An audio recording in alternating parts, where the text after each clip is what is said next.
Good afternoon and welcome to Lunchtime Series of me, Kevin Britz, proudly powered by leadershipbydesign.co, leading the charge with insights, information, and ultimately effective results.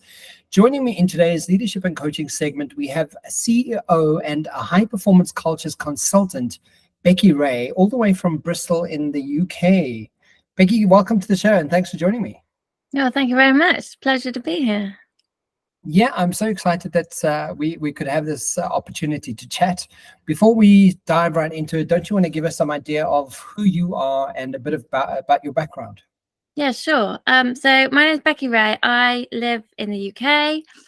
My background is made up of quite a varied kind of experience. So I spent the first 10 years of my career as an engineer. I had tools, I drove a van, I would drive around to different customer sites and I would fix forklift trucks and big sort of construction equipment, which means Wow. I spent a lot of time kind of hands-on in those kinds of spaces, and I soaked up all those different environments. So I know a lot about culture and what makes a good workplace culture because I've kind of been in so many, especially kind of fast-paced, reactive environments where stuff's happening.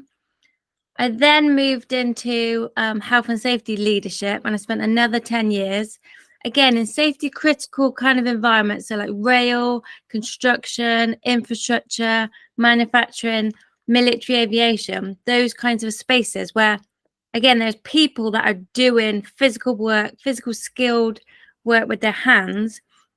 And the relationship between the leaders setting those people to work and how that creates a kind of culture, again, is something that I've kind of soaked up over time. And I'm now in my kind of third career of my lifetime so far, where I'm this culture change consultant. And my business is called Culture Kick. And I support and empower leaders inside businesses to create those high performing workplace cultures. That's completely fascinating. I love that you have that story. But I mean, your journey going from engineering to becoming a culture change expert is quite fascinating. Can you share a bit of a pivotal moment or experience that sort of inspired you to move and make the significant shift in your career path? Well, I started my own business just when the kind of pandemic COVID hit, and like a lot of people, I kind of got a bit of a nudge into doing that. So I lost my kind of employment during the pandemic. I was working for a large construction firm, and naturally, lots of businesses had to make cuts. So unfortunately, I lost my role. But it gave me that nudge I needed to go, right, what do I really want to do? How can I kind of bundle up all my skills and experience? And then I started sort of freelancing, contracting, supporting businesses as a consultant and as a fresh pair of eyes, looking at the way that they were setting people to work. And then that's naturally evolved over the last sort of 4 years into the kind of offering I make to my clients. And I've built this unique framework around a cake, mainly because I like cake and it's something that's memorable and people can connect to. And it's a 5-layered cake because I believe these are the 5 sort of foundations that businesses need to make. And I feed into that loads of stuff through safety leadership, through something called HOP, which is human and organizational performance. I pull a load of stuff from that into this kind of culture cake that I've developed, which is my kind of unique perspective on what I believe is high performing culture. So, I mean, the concept of this culture cake, and I'm glad that you brought it up, because I know when we initially spoke about it, that was quite fascinating to me. Could you elaborate on the unique framework that you've designed and how it assists leaders in fostering high-performing cultures? Yeah, definitely. So it's a framework essentially, but I just thought a framework was a bit boring, so I wanted to give it a bit of an edge. So essentially, the 5 layers of this cake are as follows. So the first one is all about making it easy. So regardless of what your business does and what your people are experts in, we want to make it easy for people to show up to work and do what they do best, giving them the tools, the equipment, the information, the support when they need it, where they need it, and then kind of standing back and giving people that autonomy to do what they do best. And fed into that is this psychology around humans are amazing. They are fantastically adaptable and flexible and innovative, but by their very nature, because they're human beings and not computers and machines, they're also fallible, and people are prone to making mistakes and errors. And there are lots of things in business that make it more likely people will make errors. So understanding that when we set people to work is really crucial, so people can do their best, but we appreciate that they're people and not computers and machines. So it's understanding that to give people that, better chance of success. Yeah. The second layer is all about speaking up, which is an easy thing to say, but it's this notion of a psychologically safe environment where your workers and your people are able to speak up, not only to share concerns and worries and frustrations, but also ideas and suggestions and innovations. Because whatever your business does, the people doing the physical work of your business, making your business achieve what it's trying to achieve, they know so much about what makes that business successful or when it fails. And if we don't create an environment where people can speak up and they have the time and the space, and they're met with leaders who will actually take the time to listen, and listening in itself is different from just hearing, to be able to actively listen and do something tangible with that information. So the second layer is all about that psychological safety and speaking up. Yeah. The third layer is about turning frustrations into focus. So if there's something at work that is frustrating you or your people, that's going to be distracting them from doing their best work and performing really well. So whatever is frustrating people, essentially something is getting in the way of them doing what they do best. People don't moan and get frustrated and get stressed for no reason. There must be something in the business that is getting in their way. And I encourage leaders to go out and find out what those frustrations are and to genuinely do something about it. And whatever's frustrating your people this week may be different in a month or 2 months' time, because stuff is constantly changing. So it's not a done and finish. It's a part of the culture you need to create. But taking the time to actually understand what those frustrations are and do something about it. Yeah. It sounds so simple, but so many businesses aren't taking the time to do that. And then the last two layers are all about learning. So the first one is learning from failure. So no business wants to fail. Of course they don't. But failure is inevitable. It is going to happen. It could be an accident, an incident. It could be a customer complaint. It could be a quality issue. It could be missing a deadline for delivering something. Whatever those failures are, they are an opportunity to learn and to do better and to do something different, but only if we have the time and the appetite to view a failure as an opportunity to learn. Because often businesses will react negatively naturally because they don't want to fail, and that often shuts people down from being able to speak the truth about what actually happened. And the last one is about learning from normal everyday work. So you don't need to wait for your next failure to learn. There is stuff happening in everybody's business today, tomorrow, next week that you can learn from and then tweak and adjust to replicate the stuff that's working and to change the stuff that's not. But again, only if you take the time to pause and reflect and look back on your day's work or the shift's work and go, what went well? What didn't go so well? What can we learn?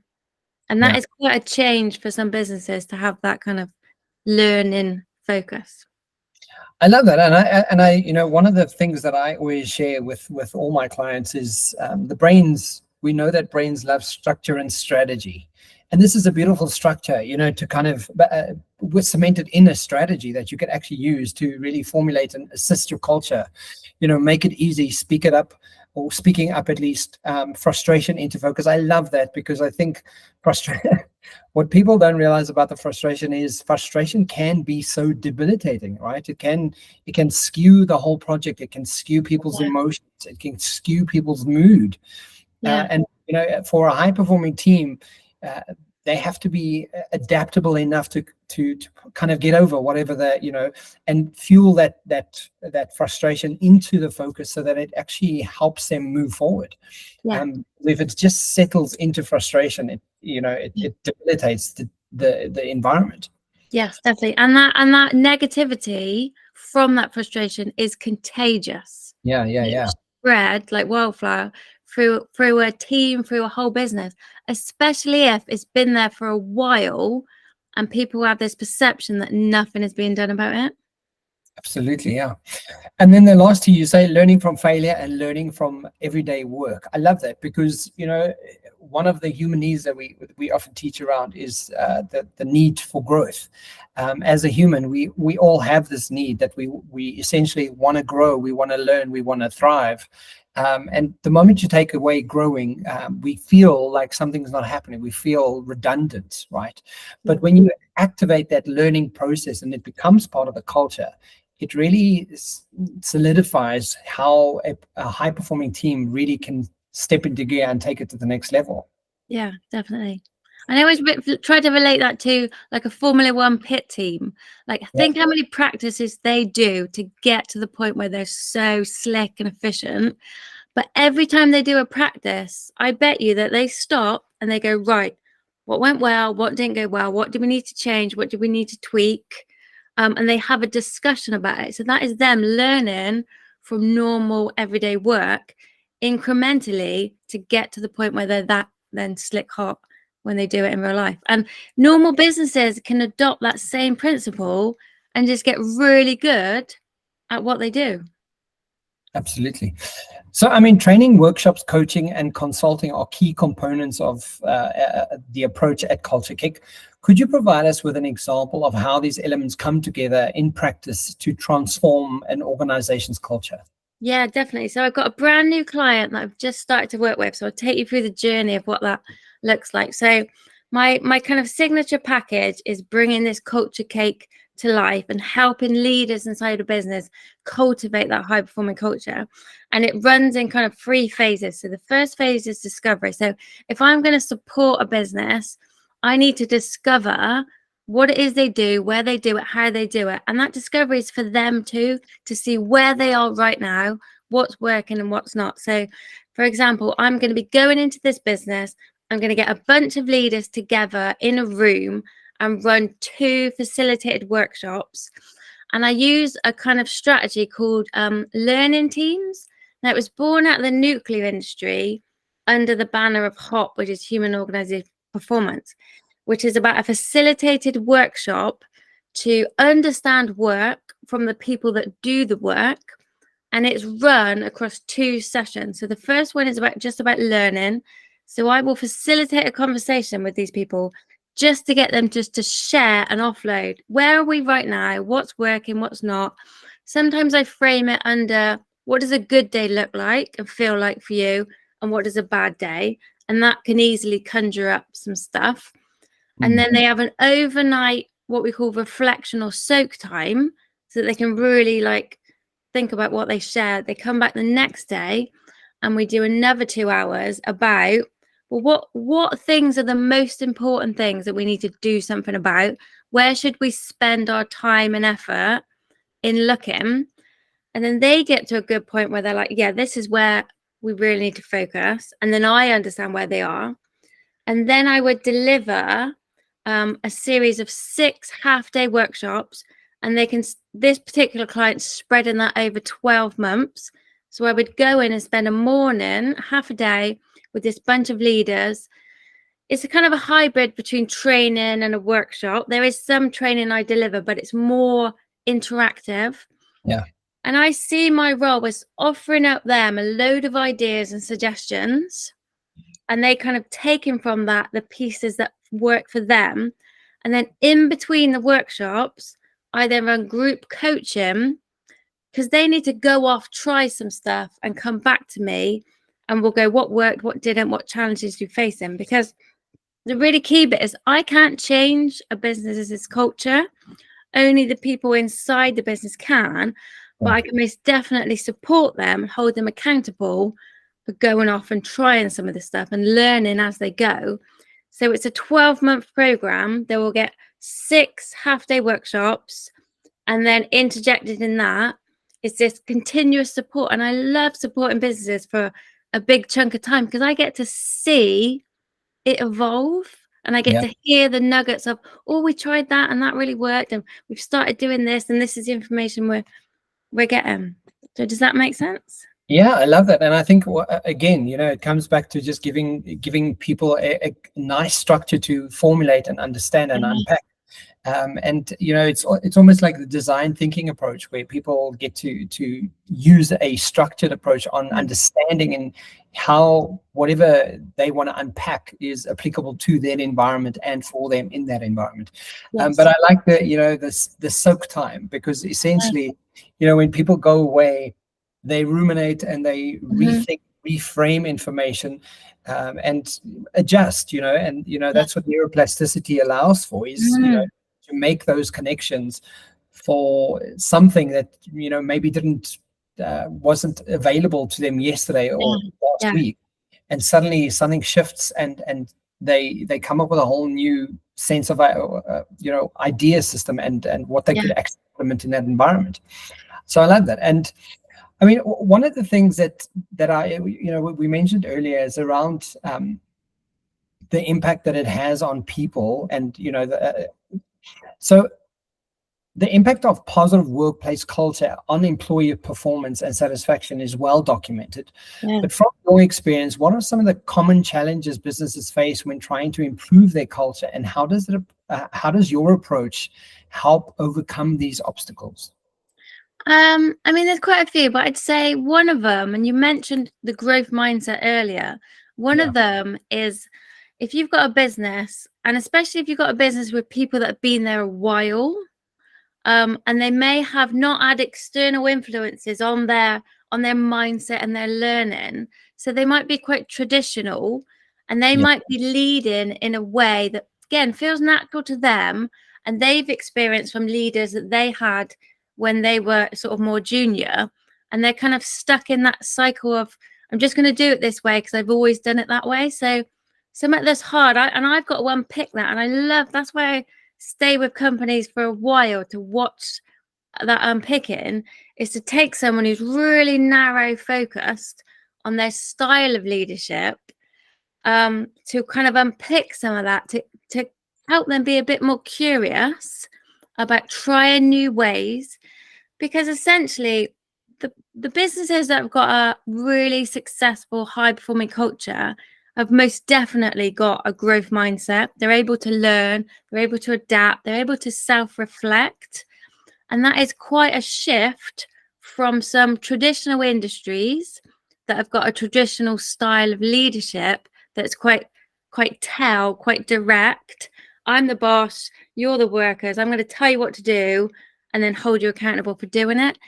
And where we need to get to is a more collaborative approach. Yeah, you still have a hierarchy, but there needs to be that freedom for people to contribute more, and leaders need to be able to be a bit more open-minded for that to happen. I love that you tactfully use the word traditional.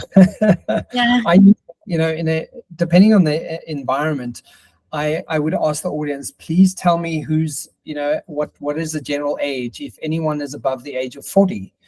And the reason for that is because, just from a brain science perspective, we know that when people are stuck in their ways, it's usually older generations.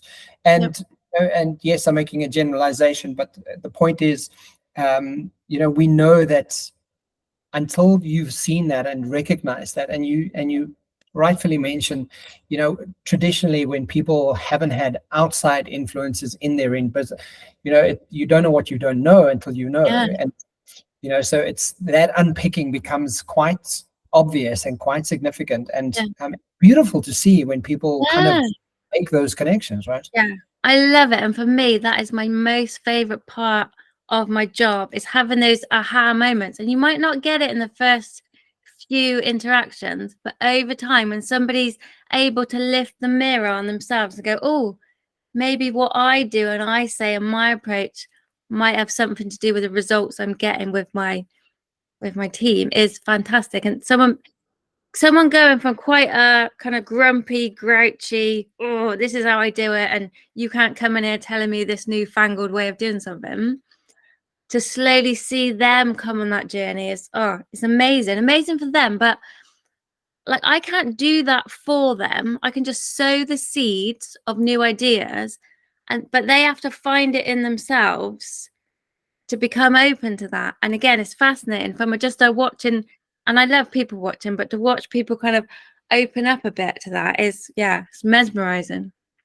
I mean, being in the position you're in and dealing with cultures, I'm assuming that, you know, you also find it pretty fascinating to when you're seeing how mood, attitude, and mindset can influence and impact culture, right? Yeah. And you know, that whole mirror reflection conversation you mentioned now is, are you also noticing that there is a large emphasis in business currently for people to actively start paying attention to themselves and kind of go, you're responsible, like be more responsible? Yeah, definitely. And I think again, for businesses to be doing amazing things and for leaders to be great, everyone's got to have that internal piece and go, what's my part in this? Like, it's too easy just to blame everyone else and other external factors, but actually everyone being responsible for their own input. And like you said, if I turn up to work and I'm in a grump and I'm stressed about something outside, that is going to ooze out of me in every interaction I have. And it's not to say I can't have a bad day. Of course, people can have bad days, but it's understanding if you're not actively looking after yourself from a self-care, from a self-development point of view, from a self-reflection point of view, then you can't expect everyone around you to also be doing that, because you'll be negatively impacting them by your lack of doing that. Exactly, yeah. Becky, so I mean, looking towards the future, how do you see the landscape of organizational culture evolving, and what role will Culture Kick, for example, play in shaping the future of workplace environments where people are excited to show up for work? Yeah, so I think we're in a really exciting time now, because I think, like you said, lots of people are talking about this. New startups that are coming in, businesses that are evolving and innovating, like, they know that this is important. And for me, I feel like culture is the glue that holds your whole business together. Yeah. So modern, new, exciting, innovative business are already in this space. Where I see my role is bringing along those companies. They might have been around and been successful for years and decades, but they're not getting on board with the fast-paced world and where it's going. And that piece around, if you get a new team member, a new employee, they're not going to settle for a negative, toxic culture. So you'll see your staff turnaround go up, even if you've got long-standing, serving, loyal people that have, again, been there for decades. As the generations shift, more people are able to speak up and go, actually, I don't want to work here if that's how you communicate, that's how you treat people. So these businesses that are kind of stuck in that place where they're like, we're just going to carry on doing what we've done because it's successful, they'll either get left behind, or they'll need to, again, to be open. And I'm happy to come in and inject that bit of, I'll help you find the space to look at this, so they can, because to be honest, they're not going to sustain, are they, in the world that we're in now and the place we're moving to, because it's only going to get more prevalent, I think. And I think as you explained it now, that quiet quitting is part of that culture, right? Like, where people are kind of going, well, you know, I'm just looking at your cake, right? You know, it's not easy to work here. It's not easy to be in this environment. I don't have psychological safety. I'm completely frustrated every day that I'm here, and we're not learning from our failures or changing anything. We just keep doing the same old. And then people call it quiet quitting, and they don't actually look at, well, what are we doing about it, and why are people leaving, right? Yeah. And again, if you've got a number of people in your business that are just doing the bare minimum and not contributing because they're in this space where they're like, oh, I'm just going to turn up and do my best, then as a leadership team, you need to be reinvigorating those people, giving them what they need, or get into a space where they're going to move on and find what they need somewhere else. But your business is never going to do as well as you want it to do and reach that high performance level if you've got people that are in that state. And those people aren't hiding. Their frustrations are oozing out of their body language. And I imagine if you went up to them and went, hey, can we just have a chat? That stuff would come out, because there's that resentment that sits inside those people that are quite quitting, and they're just waiting for someone to ask them, because they either want things to change and they'll stay, or they need that nudge to then, stand up. So actually, I'm not going to settle for this anymore. I'm going to go somewhere where I get fulfilled and satisfied by my work. So it'll tip at some point. So, I mean, what we do on the show is we always like to give away, or at least share some tips and tricks for people out there listening. What do you want to share? If you could give us, leaders out there, businesses out there who are wanting to impact their cultures today. I mean, besides calling you, what are some of the practical implementation or tactics that they can sort of take and implement today if they listen to the show? Yeah. So I've got a free downloadable resource that everyone's welcome to. It's 24 culture kicking tips, but I'll just share a couple for you now. But your listeners are welcome to that resource too. I'll show you a link. I would say if you're a leader, especially, go and spend more time with your people doing the work where the work happens, and start asking more questions. And what I say is be these two things: be curious, which means you naturally ask more questions, but non-judgmental. So go out and try and understand what it's like to work in this business. And then you'll naturally pick up on the things about, are we making it easy for people to do stuff? Do they feel like, and you'll notice straight away if people can't speak up. If you spend time where your people are and nobody's talking to you, then you haven't got a psychologically safe environment. You will be able to feel it. So that's something you can build, but it just means you need to spend a lot more time engaging, building rapport, getting that human connection with the people that work there. And then you'll start to understand what are the frustrations. And as soon as you hear one thing that's frustrating somebody, do something about it. And then you'll start to build that reputation for, this leader cares about us. This leader wants to make it easy for us to do what we do. And then that is good for people. And it's then naturally good for your business, because your business is achieving, making that product, serving those clients as you want to. I love it. Yeah. So, I mean, as you said, you'll share those tips and tricks for us. What's the quickest way for us to get hold of you if we want to get in touch? So I've got a website, www.culturekick.co.uk, or I spend a lot of time on LinkedIn. So you can find me on LinkedIn under Becky Ray, and Culture Kick has got a page, and I put content out every single day to share this kind of stuff, because obviously I can't help every single business. I'm only a small team. So I really want to encourage other people to pick up some of this stuff and go do it themselves. Absolutely. As they can. You can change your culture one positive interaction at a time. Absolutely. I love that. She's the CEO and high performance cultures consultant, Becky Ray, all the way from Bristol. Culture Kick. Thank you, Joy, for joining us. I love the conversation, and I think that's very informative and useful to consider. Brilliant. Thank you so much. Cheers for now, Becky. I'll chat to you soon. Brilliant. Thanks very much. Bye.